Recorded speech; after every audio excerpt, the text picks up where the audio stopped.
ynde?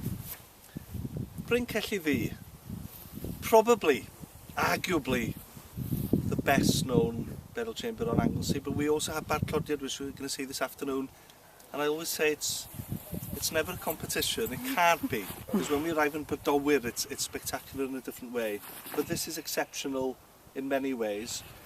I know the two were here this morning to witness the sunrise on the solstice, the longest day, and it is quite true here. It does work, it does happen. So the sun rises above, to the east, above the farm, and it does shine down the passageway here. And this is what we call a passage grave. So you have a passage going in. So it does work. It's very, very similar to what we see in places like Newgrange, in the Boyne Valley in Ireland. Barclodiad, which we reach this afternoon, in some ways even more so, because we have rock carvings that are very, very similar. We do have a date here. There's a stone that we'll see on the other side called the Pattern Stone, which they had dates underneath that of around 3000 BC. So we have an idea for the site. What's really interesting, this is fairly recent, the theory here for a long time was that it was originally a henge, which would be an earthwork building in that sense, you know, of earth, a bank and ditch. Normally with henges you have the bank on the outside, isn't it, of the ditch. There's a bit of a problem here because they've never found proper evidence of the bank. But that was the original theory, that you have a henge, so that's a Neolithic monument, and then later on that you have this burial chamber incorporated. And that's the theory in Prehistoric Anglesey, things that Francis Lynch have written. Made sense. Steve Burrow from the National Museum has revised that fairly recently by suggesting that the whole thing was laid out closer together than two phases, and that it's aligned on this east-west line. Now he's got drawings which suggest, you know, that stones are lined up deliberately. Am I right, Bronwyn? Yeah. You know, it's a rewriting. Quite astronomical. Yes, which is a real interesting thing, because we've had to rethink and reinterpret a site. And very, very interesting. I listened to Burrow lecturing and I thought, well, this is challenging everything we'd read.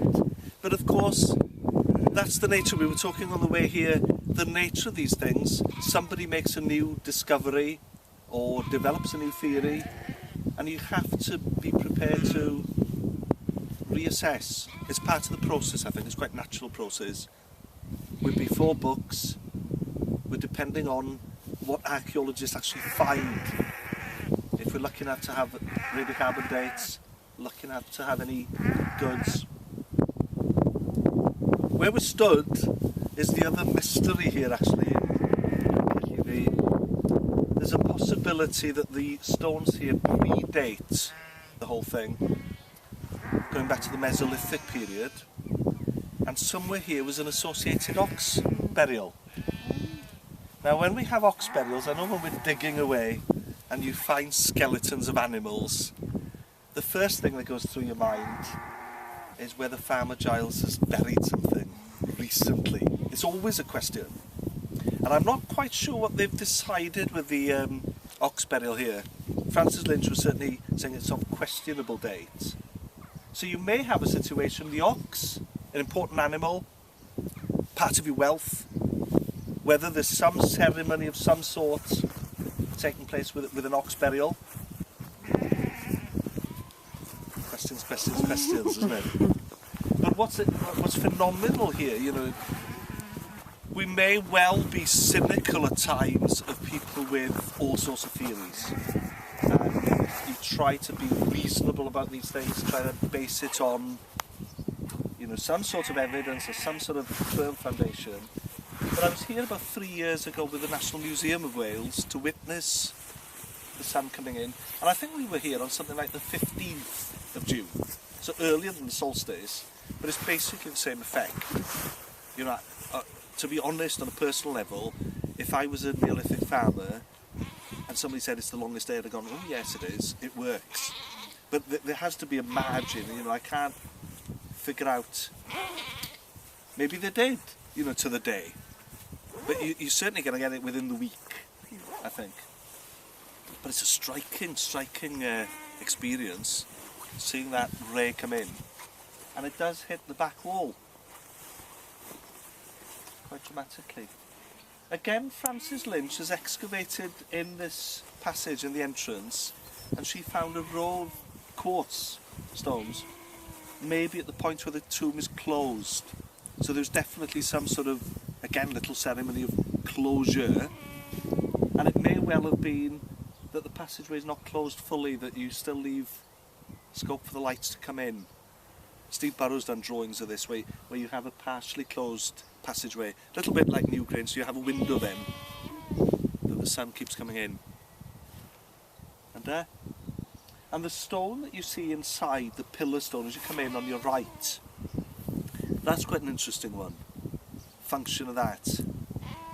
And you know, various theories, whether it's there to accompany the dead, or whether it's the witness to the sun shining in. You know, if the passage is closed, we don't see it, stone does.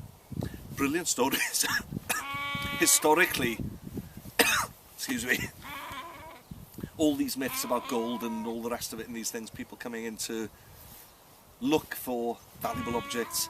There is a story of local Anglesey folk coming in to Rob, walking in and seeing this pillar stone, imagining that they've just seen a ghost, and they're out pretty quick.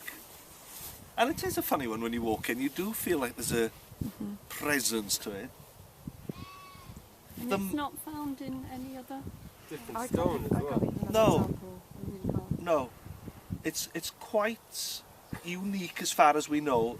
It looks like a standing stone, doesn't it, within the Cromlech burial monument. No, I don't know of anything else. And is it a different stone? Is it? Well, good question. I'm not sure what the constitution of that particular stone is. It does look different. It does look different. It is different stone, isn't it? There's work done, there's a chap called Neil Baines and there's another one called Harold Senegals in the early 20th century. They've examined all the monuments at Anglesey and categorised in terms of the rock. You know, a lot of rock schist. You get blue schist, green schist, Holyhead schist. And they've categorised the rocks. And it's quite useful because it gives you an indication. When you come here, the most common question is, where do the stones come from? And I think what people are imagining is a Stonehenge scenario. All the stones have come from Preseli, you know, and it's not the case. Mostly they're sourced locally. The two standing stones of Penrose Feilw near Holyhead are from an outcrop, you know, a couple of fields away, almost certainly. So that they're sourcing stones locally. You know, good question, isn't it? What's special about that stone? Quite unusual. Another thing is the forecourt here, which is quite unusual for Welsh monuments. There's a few, but you can see the original line, and there's an area here for ceremonies, which you don't find at the earlier ones. The Brynhau and Bobble is earlier than this, Yeah. and you don't have that same arena. Because some of them, aren't they? The other one is older than this, Yeah. and it's differently built as well. This is late Neolithic. I don't want to argue with you. But Don't argue, yeah. I think it's maybe Brynhau and Bobble is kind of 200-300 years earlier when Than it's this. sealed. Yeah. But they've got a 3000 BC date here, haven't they? Here, yeah. Yeah. But Brynhau and Bobble, I think it's probably more like 3,300. Right. 3,200. Earlier, Apart from yes. the four stones